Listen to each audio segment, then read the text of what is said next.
La Sociedad Española de Radiodifusión presenta... Ser. ¡Viva la radio! Podcast. Siempre. Las 8 de Hoy por Hoy en Ser Podcast. Hola, muy buenos días. Esta es la semana en la que el PSOE va a celebrar su Congreso Federal y a unos días de que reúna a su cónclave más importante, el partido ha estallado contra Juan Lobato, el líder socialista de Madrid que llevó ante notario sus conversaciones sobre el fraude que confesaba por correo electrónico el novio de Isabel Díaz Ayuso. La filtración de ese correo ha terminado con el fiscal general del Estado imputado y señalado por la Guardia Civil y con el propio Lobato citado como testigo este mismo viernes, justo el día en el que va a empezar en Sevilla el Congreso del PSOE. Como es una historia enrevesada, conviene recordar el principio. Fue el entorno de Isabel Díaz Ayuso quien difundió el bulo de que la Fiscalía había ofrecido un acuerdo al novio de Ayuso, cuando en realidad había sido al revés. Fue el abogado del novio de Ayuso el que, para buscar un acuerdo, reconocía los delitos fiscales. Eso se desmintió con el correo del abogado que les contamos en la SER y cuya filtración es lo que se está investigando ahora. Ayer el diario ABC publicó que Juan Lobato, cuyo liderazgo Ferraz había puesto en cuestión, llevó ante la notaría la conversación por WhatsApp que tuvo con Pilar Sánchez Acera.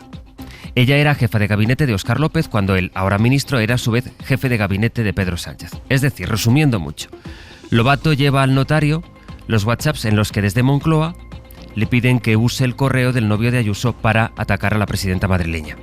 Según ABC, esta conversación demostraría que Moncloa filtró el correo. Lobato dice que no.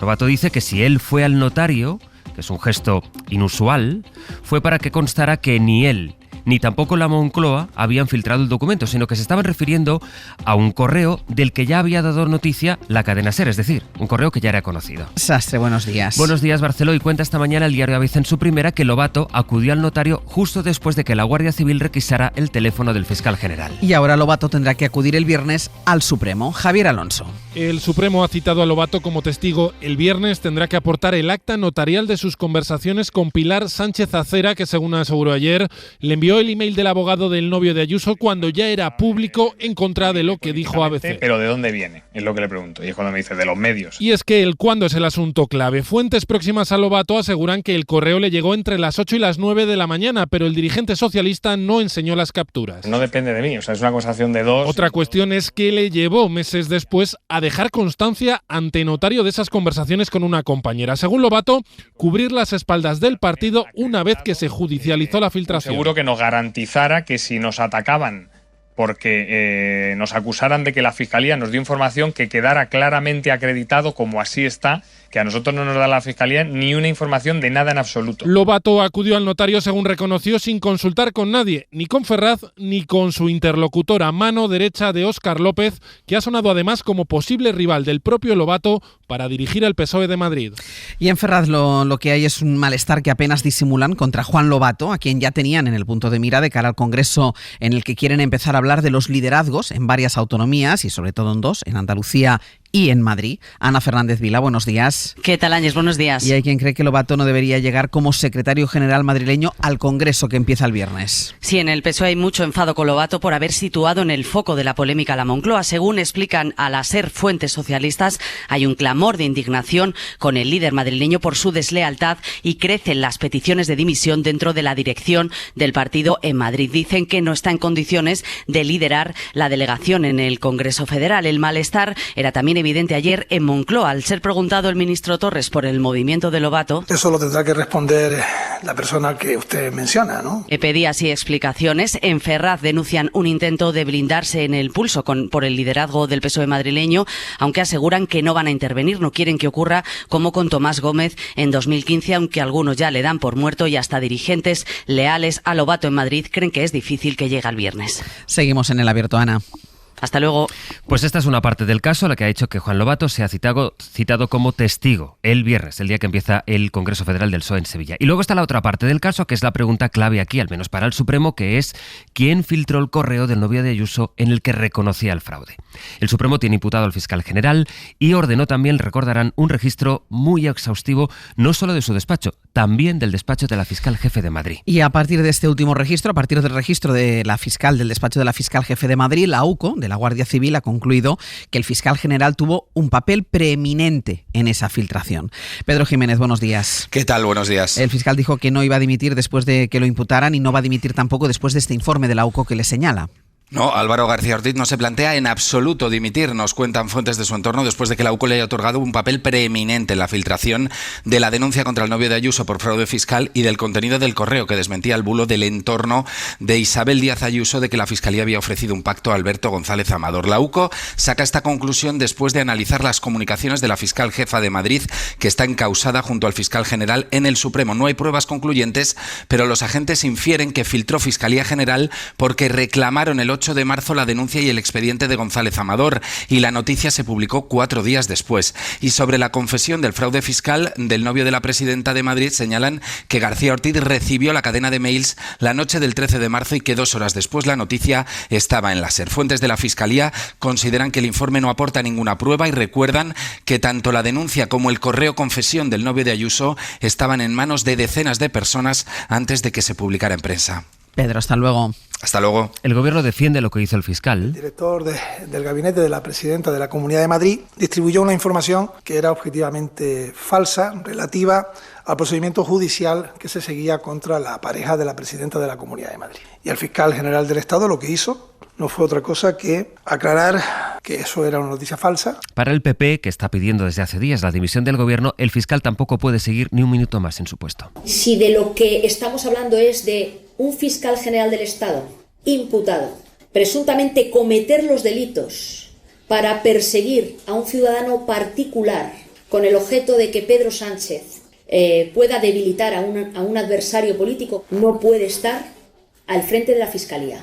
Este fiscal general del Estado está absolutamente inhabilitado para ser fiscal general del Estado. En una línea muy parecida a Cuca Gamarra, la presidenta de Madrid, Isabel Díaz Ayuso. Tenemos a un gobierno, lo venimos denunciando desde hace mucho, que se ha instalado en corrupción, en escándalos, y que además han orquestado un caso desde la mesa del presidente del gobierno para intentar destruir a una rival política, una utilización de los poderes del Estado, cometiendo todo tipo de ilegalidades para intentar destruir al adversario. Eso en cualquier país democrático hace caer al gobierno entero. Y luego está el caso Aldama, que ha acusado sin pruebas a varios dirigentes socialistas de haber cobrado comisiones de la trama Koldo, y seguirán declarando ante el juez varios de sus socios. Miguel Ángel Campos, buenos días. Buenos días. Desde las 10 comparecen ante el juez del caso Koldo como imputados por blanqueo y cohecho la secretaria de Aldama, Piedad Losada, que conocía los movimientos, relaciones y negocios del corruptor. También Javier Serrano, que era uno de sus estrechos colaboradores, e Ignacio Díaz, el tercero de los mosqueteros de Aldama, que sabía de los pagos en B para Koldo o el guardia civil de la trama, pero que está por ver si sigue el camino de sus compañeros ayer y también guarda silencio. Este martes se cumplen 5 días desde que Víctor de Aldama consiguiera de forma insólita la libertad sin siquiera pagar fianza, y aún no ha aportado las pruebas que asegura tener sobre las acusaciones lanzadas durante su confesión. Sobre todo los casos que se conocen ahora y sobre la moción de censura que lo echó del gobierno a él, habló ayer precisamente Mariano Rajoy. El argumento que se le dio a los españoles fue la corrupción, pero no había ningún miembro del gobierno del PP en una causa de corrupción. Señoras y señores, ¿saben cuál fue la explicación? La corrupción. Fue la explicación. ¿Qué les parece? Hoy el tiempo va a ser más estable que ayer, aunque hoy va a hacer más frío que ayer, Jordi. Básicamente porque la nubosidad será abundante todo el día. Solo durante la mañana esperamos que deje algo de lluvia en Galicia, pero la mayor parte del tiempo esta nubosidad será tenue, incluso a ratos con momentos de sol. De ahí que la temperatura subirá, pero no demasiado. Ahora hace frío, temperaturas por debajo de los 5 grados en gran parte del interior. Durante la tarde, en los momentos de sol y con poco viento, sensación de ambiente agradable, máximas de 15 a 20 grados. Hoy por hoy noticias. Ser Podcast. 34 años, Amposta.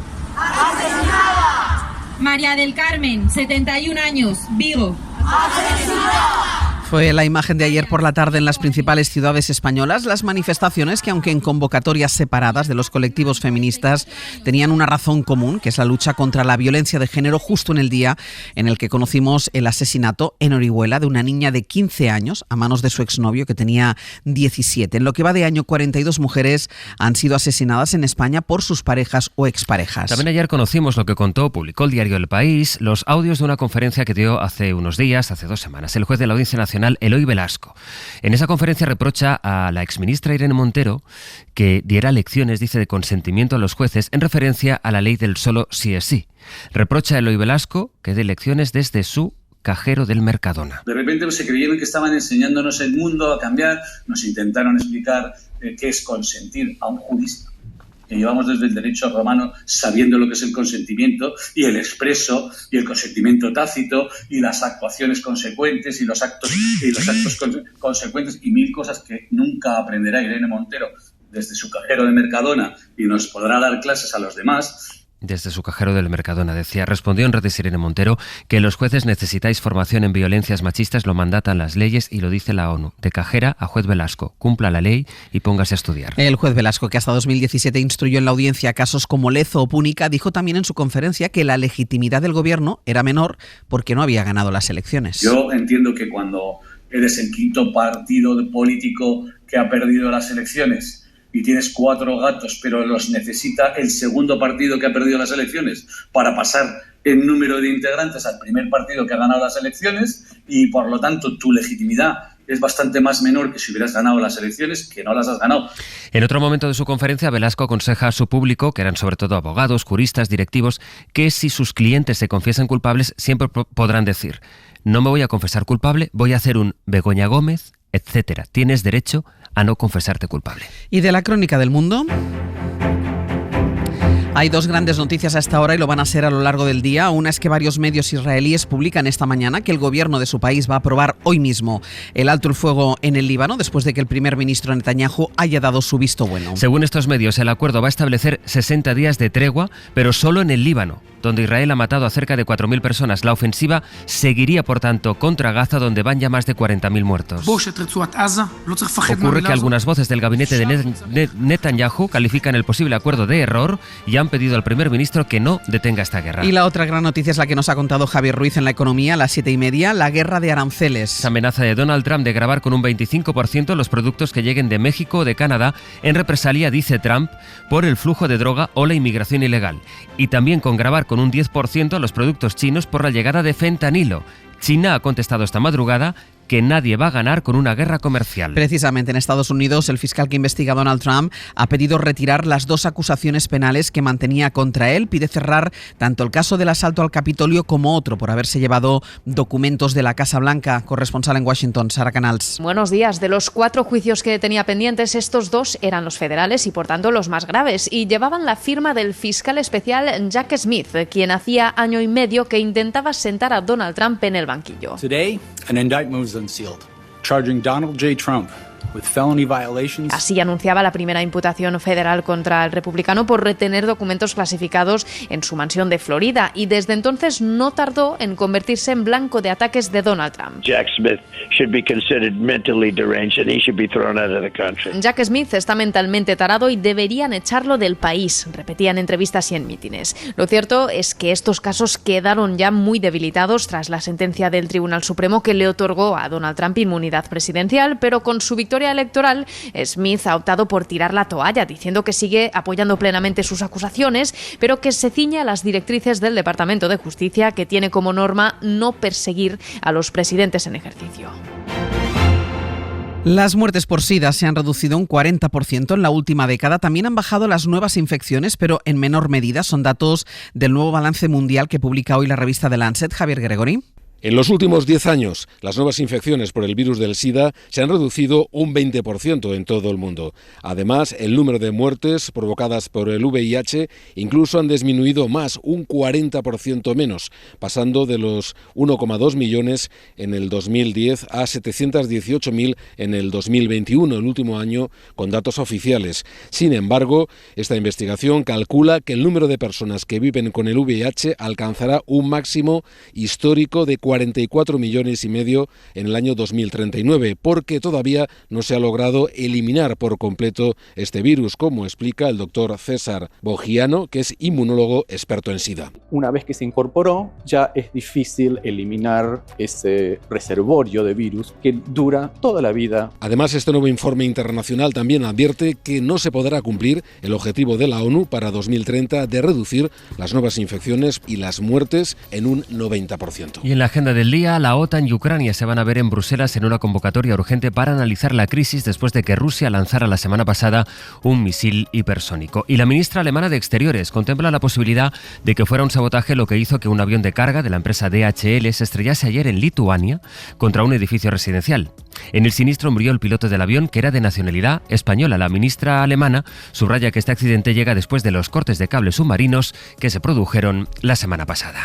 Y en 10 minutos todo el análisis en El Abierto. Hoy vamos a compartir nuestra mesa de reflexión y análisis junto a Cristina de la Hoz, José Miguel Contreras y Carlos Sánchez. Para no perderte ningún episodio, síguenos en la aplicación o la web de la SER, Podium Podcast o tu plataforma de audio favorita.